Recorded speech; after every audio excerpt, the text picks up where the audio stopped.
Assalamualaikum warahmatullahi wabarakatuh. Selamat siang. Masih di channel catatan harian Julia.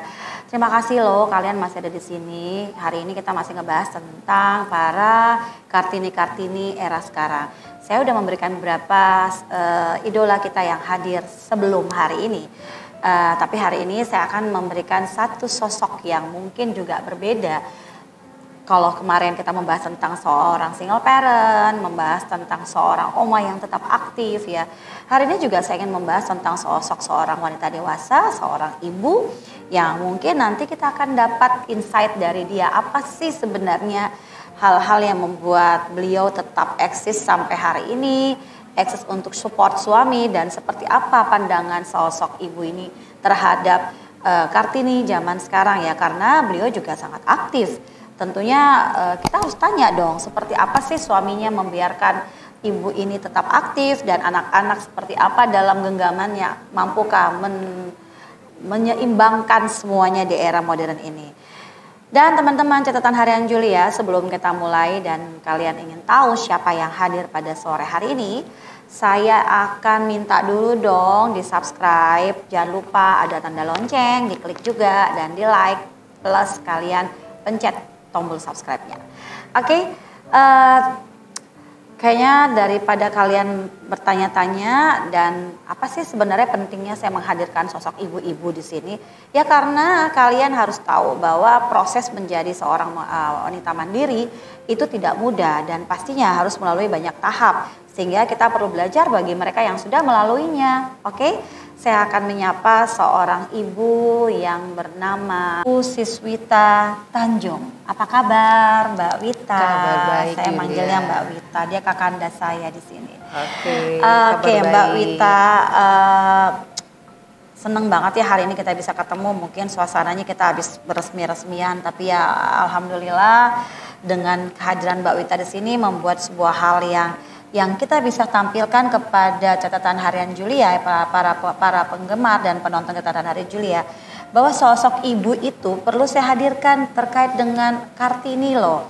Kartini itu bukan cuma perempuan modern yang single dan tough atau perempuan muda yang single dan tough, tapi ada juga begitu banyak bintang di langit. Ada satu bintang yang mungkin sinarnya cukup saya yang lihat. Untuk itu karena saya tahu betapa keindahan bintang itu, hari ini saya ingin bintang itu dilihat oleh kalian juga. Dan Mbak Wita ini adalah sosok yang ingin saya perkenalkan.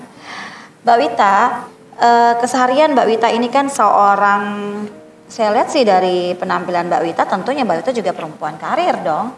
Ya. Kira-kira Mbak Wita ini menjadi perempuan karir itu passionnya apa? Apakah cari duit, karena ingin aktif, karena suka berorganisasi, atau mendampingi suami? Apa kira-kira passionnya? Kalau sekarang dengan kondisi saya sudah beberapa tahun bekerja ya Yuli, passionnya sekarang udah multi passion. Karir, dikatakan karir ya halfway lah. Ya, saya udah berjalan setengah jalan. Sekarang saya berkarir mengikuti sukses suami saya ya. Jadi saya mendampingi itu untuk karir. Jadi pendamping ya. Pendamping. Kemudian kalau untuk tadi apa? Mengenai cari uang, eksistensi, ya cari uang mungkin saya karena sudah ditanggung sama suami, ya tidak begitu ngoyo karena sukses suami adalah sukses kita juga. Iya, tentunya. Jadi ya mengikuti sukses suami. Alhamdulillah dengan jalan seperti itu saya merasa saya bisa mendapatkan uang itu ya. Oke. Berarti Mbak Wita karir juga, support suami, ibu juga dari berapa putra-putri? Saya ibu dari dua putra-putri. Oke. Berarti selain jadi seorang ibu, beliau juga adalah pendamping suami yang tentunya dulu Mbak Wita sudah punya pekerjaan sendiri dong. Saya sebelum merit ya, saya udah bekerja sekitar setengah umur lah ya, sekitar 12 tahun ya, lebih 12 tahun. Saya bekerja di perbankan, kemudian ketemu dengan suami, karena suami adalah kebetulan nasabah saya. Waduh, akhirnya cinlok nih. Cinlok, bersuami, udah jalan waktu 22 tahun. Pernikahan. Luar biasa ya, hampir kawin perak ya. Hampir 25 tahun kita kawin perak. Luar biasa. Jadi Mbak Wita nggak merasa segan dan merasa rugi meninggalkan pekerjaan Mbak Wita dan ikut suami dong? Karena itu memang permintaan saya sendiri. Okay. Karena saya lihat dengan 2 anak yang saya miliki, saya tidak mendapatkan golden age-nya mereka. Saya dengan keinginan sendiri, ya udah saya resign. Okay. Saya ikutin suami, bukan berarti tidak bekerja ya. Saya bekerja membantu suami, support suami Di perusahaan suami, di perusahaan suami, mensupport anak-anak 100% yang saya bisa atur lah time management saya sendiri untuk anak-anak. Alhamdulillah ada juga beberapa organisasi sosial yang saya ikutin. Salah satunya ya ada beberapa ya organisasi sosial yang di sekolah, di apalagi ya yang pokoknya banyak lah, ada banyak organisasi yang sosial Ibu ikutin ya. yang bisa saya luangkan waktunya untuk Tidak mengganggu fungsi utama. Alhamdulillah tidak mengganggu fungsi utama sebagai istri ya. Saya ingin menyinggung, saya memperhatikan kita biasa manggil Mbak Wita ini bukan Mbak Wita loh, tapi manggilnya Uni Wita. Ya. Artinya beliau berasal dari perempuan Tanah Minang. Benarkah seperti itu? Proud to be. Oh, proud to be orang Minang. Tanah Minang ya, perempuan dari Tanah Minang. Oke Mbak Wita. Ini kita berbicara modern, bicara tentang emansipasi ya. Dan perempuan Minang kita tahu banget ya, perempuan Minang memang pada dasarnya perempuan sana sangat dominan. Ya. Dan bagaimana perempuan menjadi price yang tersendiri untuk orang-orang Minang ya. Dan kalau saya kan orang Makassar nih Mbak, agak berbeda nih kita punya agak bertolak belakang berbeda, ya. Karena dari kita ibaratnya perempuan adalah di Pinang. Nah, kalau Tanah Minang perempuan meminang ya kan? Benar, walaupun kita suka sama lakinya, perempuan meminang. Kita meminang. Oke, berarti kita berbicara tentang perempuan dari salah satu adat istiadat kita. Misalnya Tanah Minang hari ini karena Uni adalah orang Minang, maka saya mau bertanya-tanya sedikitnya, saya sedikit kepo. Karena biasanya perempuan Minang itu dominan loh, dan itu bukan kesalahan mereka, memang sudah seperti itu kulturnya dan adat istiadatnya. Sementara Bapak orang apa nih? Kebetulan suami saya juga sama. Sama-sama dari Sumatera. Yang nasabah saya bilang itu ternyata juga orang Padang. Oh, Padang saya juga. Pikir dulu dia bukan orang Padang. Kayak orang Jawa ya. Orang Jawa, orang Jawa. Ternyata orang Padang yang sebetulnya saya nggak suka sebetulnya. Kenapa? Nggak mau dari sama satu suku. Nggak mau karena kultur. Saya mendapatkan saya mengadap kultur itu udah bertahun-tahun dan saya pengen keluar sebetulnya. Kenapa saya melihat emansipasi wanita di Minang ya kan? Itu kondisi di Padang sendiri melihat emansipasi wanita saat itu seperti apa? Dia sangat tinggi sebetulnya. Karena memang mandiri ya perempuan Minang. Cuma konsekuensinya adalah mau ngomong orang Minang kebanyakan lupa untuk berumah tangga. Oh, karena terlalu mandiri. Oh, I see. Oke. Jadi mereka lebih banyak benar-benar terbentuk menjadi perempuan pebisnis, pekerja dan superwoman ya. Iya, betul. Berarti Tanah Minang itu melahirkan banyak superwoman tentunya ya. Kalau kita lihat memang banyak ya. Dominannya ya. Oke. Tapi lebih banyak ke pendidikan ya. Jadi ibu-ibu Minang ini lebih banyak mendominasi rumah tangga, mungkin kurang kasarnya seperti itu ya. Betul. Oke, pertanyaan saya, Bapak juga orang Minang, Ibu orang Minang. Apakah Ibu menggunakan pola lama dalam berumah tangga di mana dominasi itu ada di sosok Ibu dan segala keputusan adalah di sosok Ibu? Ini kan udah eranya modern ya, eranya kita emansipasi harus berjalan seimbang ya. Nah, bagaimana dari sudut pandang Mbak Wita terhadap itu? Oke. Terus terang saya melihat dominasi perempuan untuk hal-hal yang positif itu bagus. Cuman dari pengalaman pribadi saya melihat dominasi perempuan terhadap rumah tangga sebagai kalau kita makmum ya, bukan imam ya, bukan imam. Kita adalah kodratnya adalah makmum. Di belakang sedikit suami. Di belakang sedikit suami. Emang harus memposisikan diri di belakang sedikit suami. Setuju. Jadi ya itu yang saya ambil satu pelajaran sebetulnya. Saya tidak mengadop untuk melakukan emansipasi wanita yang dominan. Iya, apalagi dari adat. Jadi melawan adat dong ya. Dikatakan melawan adat juga tidak. Itu tidak melawan adat sebetulnya. Tapi menetralisir yang sudah pernah ada, menurunkan sedikit tapi ya. Tapi adat itu kan suatu hal yang udah pakem ya. Iya, pakem. Tapi budaya apa namanya berarti Mbak Wita menyesuaikan ya.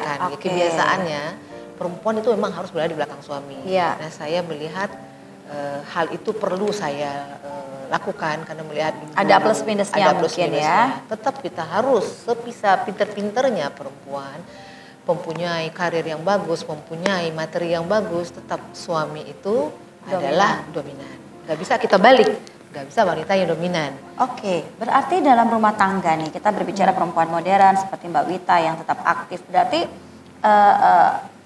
keaktivitas Mbak Wita dalam semua organisasi dan karir juga dalam mendidik anak dan keseharian itu pasti restu suami dong? Udah pasti. Karena nahkoda. Dan suami tidak mempermasalahkan itu dengan keaktifan Mbak Wita? Enggak. Nahkoda ada satu. Kalau nahkoda saya, imam saya bilang enggak, saya tidak akan melakukan.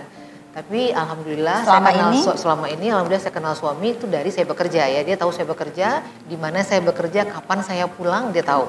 Nah, kami udah memberikan komitmen ya dalam arti tidak ada saling curiga, ya tidak ada saling cemburu gitu ya. Dan suami saya juga aktif di organisasi, aktif dengan teman-temannya. Saya ya karena saling percaya. Betul. Nah, ada satu lagi Yulia. Saya menganut adalah dari awal saya married ya kawin, saya mengatakan suami itu adalah imam saya dan raja saya. Oh raja, ya, raja. Nah saya akan bukan menyembah ya. Dia ada raja melayani saya, dengan saya baik. Melayani dengan baik. Ya seperti raja lah kalau di Minang namanya ya memang harus dituankan ya. Dia dipertuankan, saya melayani. Saya tidak marah apa-apa. Saya itu adalah ikhlas sebagai istri yang melayani suami. Karena memang kewajiban ya. Tapi alhamdulillah saya mendapatkan raja saya itu meratukan saya. Jadi ada timbal baliknya saat ini bahwa ketika Mbak Wita merajakan suaminya akhirnya memberikan Mbak Wita menjadi ratunya ya. Oke, itu kan hanya berlaku kepada beberapa segelintir pasangan aja Mbak Wita. Mungkin karena padahal kalau melihat suami Mbak Wita juga seorang yang satu suku ya. Dimana kadang-kadang dia juga tahu posisi dia di rumah tangga itu dari adat Minang seperti apa. Tapi karena mungkin sudut pandangnya dia dan dia cukup modern ya. Dia mampu mengkondisikan itu dengan kondisi terkini yang seharusnya dimodernkan dan dalam rumah tangga menjadi sebuah keharmonisan yang baru ya Mbak Wita ya. Betul. Nah, berarti kalau misalnya kita mendapatkan pasangan dengan suku yang sama dengan adanya emansipasi seperti ini belum tentu juga dong ya. Bagaimana kita memposisikan diri? Karena kan tidak semua pria-pria Minang merelakan istrinya keluar bekerja untuk berkarir di luar rumah ya. Pada zaman sekarang pria Minang yang sudah mempunyai tingkat pendidikan yang cukup tinggi ya, mempunyai pergaulan yang cukup luas. Nah, dia akan bisa melihat bagaimana habit dari istrinya dia. Dia harus pelajari dulu ya. Jadi nggak pasti dipaksakan. Tidak dipaksakan. Dia harus mengerti. Dan dalam rumah tangga saya juga menganut seperti itu. Dia akan lihat kemana saya bisa diajak, kemana bisa istilahnya bergaulnya kemana. Jadi ya itu yang membuat kita suami istri ya bisa saling percaya. Jadi tidak ada halangan, tidak ada kecurigaan ya. Dilepas aja. Jadi suami mempunyai space sendiri, istri mempunyai space sendiri. Tapi dan berarti tidak saling tahu. Space-nya dia. Berarti komunikasi harus jalan. Komunikasi harus jalan itu intinya. Pertanyaan saya satu lagi Mbak Wita. Bapak kan ini aktif ya di mana-mana. Mungkin dari organisasi-organisasi yang juga kita tahu sendiri bahwa begitu banyak di lingkungan organisasi itu banyak yang kita lihat mungkin hari gini ya Mbak Wita ya, godaan tuh dari mana saja datang. Dan banyaknya kasus-kasus rumah tangga itu karena mungkin kata Mbak Wita dominannya perempuan sampai kepo banget gitu. Apa Mbak Wita tergolong perempuan yang juga kepo ini sama suami? SMS, telepon, segala macam bertanya. Gimana kira-kira sampai itu tidak membuat toksik buat suami Mbak Wita? Kan kadang-kadang suami merasa istrinya toksik nih karena dikit-dikit nanya, gini-gini dikit-dikit gimana sampai ruang gerak suami itu terbatasi. Nah ini kan Mbak Wita perempuan modern dan juga mandiri. Apakah itu berlaku buat Mbak Wita? Wah kalau itu udah pasti tidak berlaku. Oh iya? Ya kita tidak berlakukan hal itu. Dia bergaul dengan siapa saja karena saya udah tahu lingkungannya dia. Kebetulan. Berarti jauh dong dari negatif thinking ya? Sangat jauh. Karena ya itu yang kita terapkan, dia bergaul dengan siapa saja. Karena saya udah betul-betul trust gitu ya. Kepercayaan saya itu, komunikasi kita juga udah alhamdulillah. Selama bertahun-tahun udah itu sih pegangan kita. Berarti menjadi sebuah pola yang dimulai dari awal yang bagus itu menjadikan apapun tradisi yang mungkin selama ini laki-laki Minang minta istri harus di rumah ngurus anak dan si perempuan Minang yang biasanya mendominasi, akhirnya sekarang ada keseimbangan baru yang Mbak Wita bawa, yaitu belajar dari masa lalu tentunya Mbak Wita ya. Banyak pelajaran ya. Banyak pelajaran dari background saya, dari keluarga yang mempunyai sedikit masalah ya. Sedikit cerita di masa lalu sehingga itu menjadi berarti tidak berarti negatif dong ya, walaupun saat itu kita melihatnya negatif, tapi setelah berlalu menjadi pembelajaran dong ya. Dengan berjalannya waktu kita bisa belajar sendiri, malah lebih bagus ya karena ada sampel ya. Oh gitu. Ya teman-teman, jadi tidak selalu kondisi saat ini yang mungkin buat kita tuh sangat ada yang melukai, kita kecewa, kita sakit hati, kita marah, itu tidak berarti sia-sia loh. Semuanya itu punya meaning tersendiri kalau kita mau sadari dan kita mau mengambil hikmah dari setiap kejadian. Karena seperti sosok Mbak Wita ini, dengan dia bisa berpikir lebih modern sebagai perempuan aktif, perempuan yang juga berada di depan di dalam organisasi, tapi di belakang ketika di rumah, itu membuat Mbak Wita berpikiran lebih luas dan hatinya lebih lapang menghadapi apa-apa yang terkait dengan rumah tangga maupun suaminya. Jadi di sini kalau seperti yang kita dengar bahwa Mbak Wita itu sendiri kepada suami jauh dari perasaan cemburu-cemburu yang mungkin yang membuat kadang-kadang nih kita bisa ribut sama suami karena kita harus tahu SMS-nya, WhatsApp-nya, kita mau tahu siapa yang telepon. Dan kebetulan juga mungkin beruntungnya suami Mbak Wita ini terbuka ya. Siapapun yang telepon, yang berdialog dengan dia atau berhubungan bisnis pasti sang istri tahu. Begitu ya Mbak ya? Sepertinya itu sih yang menjadi perekat kita ya. Iya. Kita nggak pernah menyembunyikan handphone ya kan. Handphone. Tuh kan perempuan modern ya, sekarang. Kalau perempuan kan suka kepo ngeliat suami. Saya juga sering ngeliat suami. Tapi dia dengan kerelaannya lihat ya, kamu lihat aja nggak jadi masalah. Karena sama saya handphonenya saya pegang malah kan. Kalau dia mungkin laki-laki kan beda ya. Ada laki-laki yang terlalu kepo, ada yang cuek. Nah kalau suami saya kebetulan termasuk nggak pedulilah dengan handphone. Jadi sama-sama keras ya. Jadi kita juga bete juga kalau misalnya kita sebagai perempuan yang merasa bahwa kok suami kita nggak pernah kepoan, kita marahnya bersyukur. Jangan cari gara-gara untuk itu ya. Kalau memang suami memberikan kepercayaan dan handphonenya nggak pernah dicek, ditanya dari mana ke mana, dan Mbak Wita bisa bebas mandiri, tetap aktif sebagai perempuan Kartini modern yang sampai hari ini saya tahu banget sangat aktif di beberapa organisasi. Jadi tidak membuat kendala untuk bisa mengharmoniskan rumah tangga. Ya memang sih walaupun adat istiadat pernah membuat sebuah paradigma atau judge yang berbeda, tapi dengan adanya Mbak Wita sebagai Kartini baru di sini yang saya diperlihatkan tentang bagaimana dia menghadapi suaminya, bagaimana dia menghadapi karirnya, bagaimana dia menghadapi rumah tangganya, itu betul-betul seimbang ya Mbak Wita ya. Soalnya Mbak Wita ini saya tahu sangat aktif, dia ada di Kamar Dagang dan Industri, juga ada di IGBC, Jordan Business Council, juga ada di sama-sama dengan saya di Ikatan Saudagar Muslim Indonesia, sehingga buat saya Mbak Wita adalah sosok yang menjadi panutan loh, luar biasa karena banyak perempuan-perempuan modern yang menyalahartikan tentang kemandirian ini, menyalahartikan tentang potensi sebagai seorang perempuan Kartini muda ini, sehingga dia mendominasi setiap gerakan. Tapi Mbak Wita walaupun dalam hierarki adat istiadatnya harus mendominasi, justru dia membuat hal yang berbeda. Ya terobosan itu bukan berarti melawan adat, tapi mengupdate dan memodernisasikan yang sudah pernah ada ya, dan mengambil pelajaran dari masa lalu bahwa tidak apa-apa sedikit berkurang kekuasaan itu, tidak apa-apa harus mundur selama itu memperbaiki semuanya. Toh dia juga mendapatkan posisi ratu di rumah ya, tetap menjadi seorang ratu, dan Mbak Wita mampu menjadikan suaminya seorang raja yang baik walaupun mereka semua hidup dan lahir dari sebuah paradigma yang berbeda di masa lalu ya tentang sosok suami dan sosok seorang istri Minang seperti itu. Dan alhamdulillah hari ini Mbak Wita, saya sangat senang banget nih Mbak Wita bisa membagi kisahnya kepada saya, dan teman-teman nantinya pengen tahu, wah boleh ya kita tetap berkarir ya, boleh dong tetap bantu suami, tapi nggak suami-suami melulu, bisa sendiri seperti Mbak Wita, bisa juga jalan sendiri, tidak harus selalu membantu suami dan berada di belakang suami sehingga dunia kita pun tidak bisa bebas ya Mbak Wita ya. Iya, tapi tetap ya bisa seperti itu.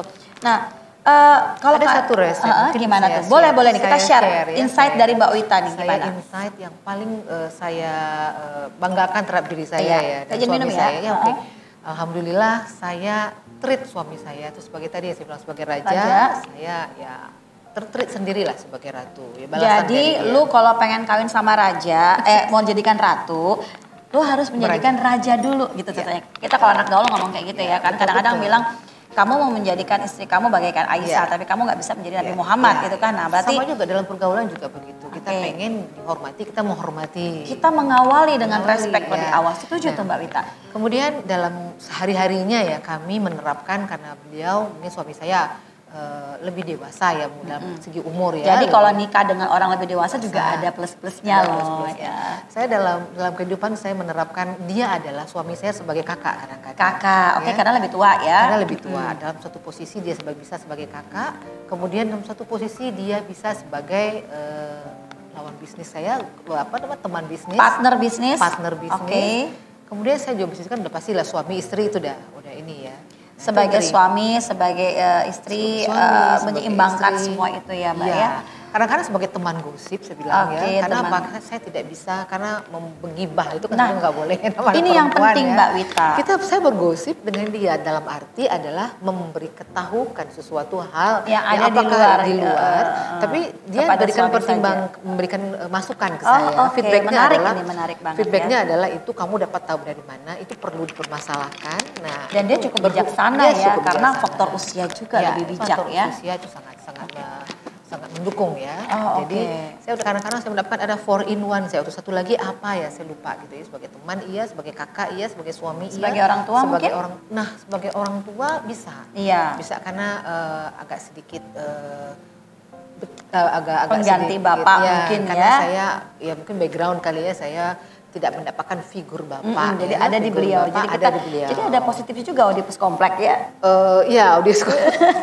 Tapi saya tidak penganut. Tapi tenang aja Mbak Wita, memang sosok yang lebih dewasa dirindukan kok. Sosok yang lebih bisa mengerti sosok perempuan itu dirindukan.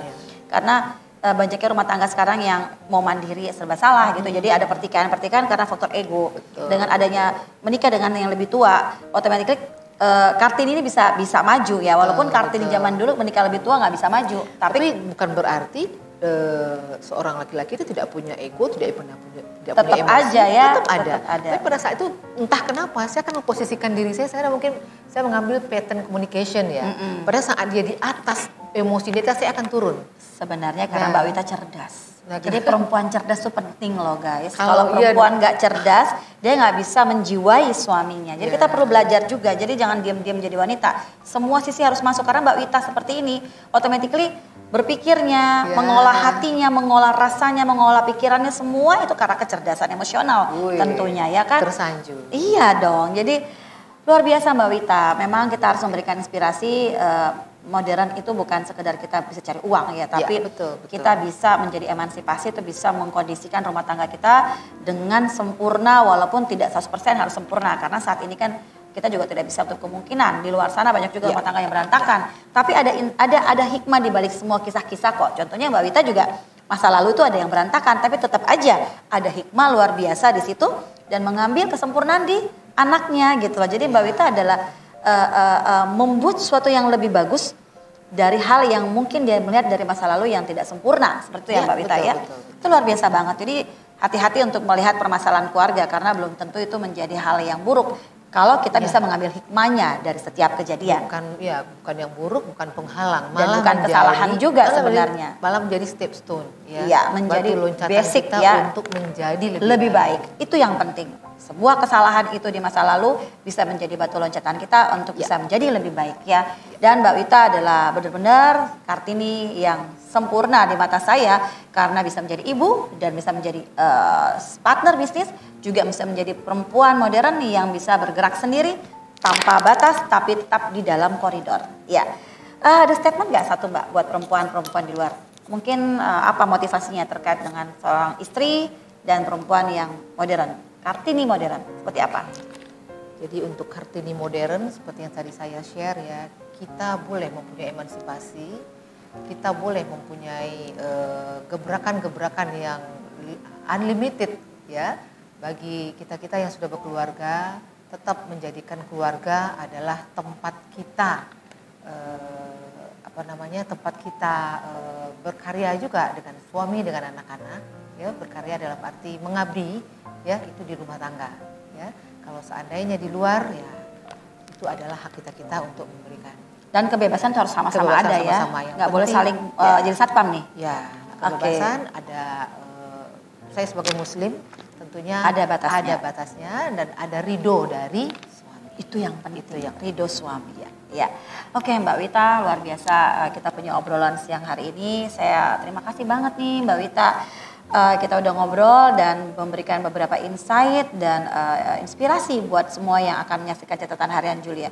Dan catatan harian Julia ini memang catatan yang sifatnya hanya untuk memberikan inspirasi-inspirasi Mbak. Mungkin bintang-bintang itu saya yang lihat. Karena saya melihat bintang itu makanya saya pengen perlihatkan kepada yang lain bahwa saya menemukan bintang loh. Walaupun bukan bintang di atas sana tapi ada bintang di sekitar saya. Kayak gitu ya Mbak Wita ya. Makasih loh Mbak Wita udah sharing. Dan semoga selalu sehat dan memberikan juga inspirasi ke depannya buat yang lainnya ya Mbak ya.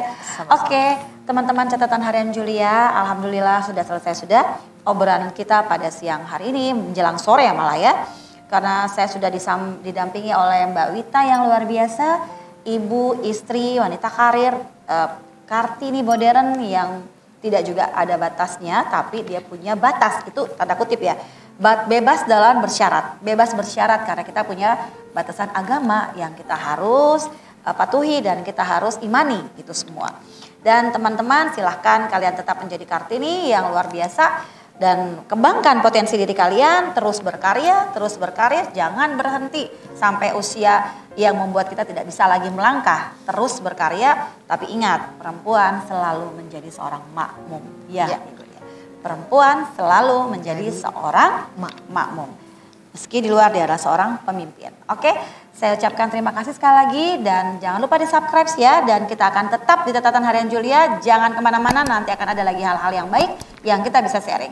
Salam cinta dari kita buat kalian semuanya. Terima kasih. Assalamualaikum warahmatullahi wabarakatuh.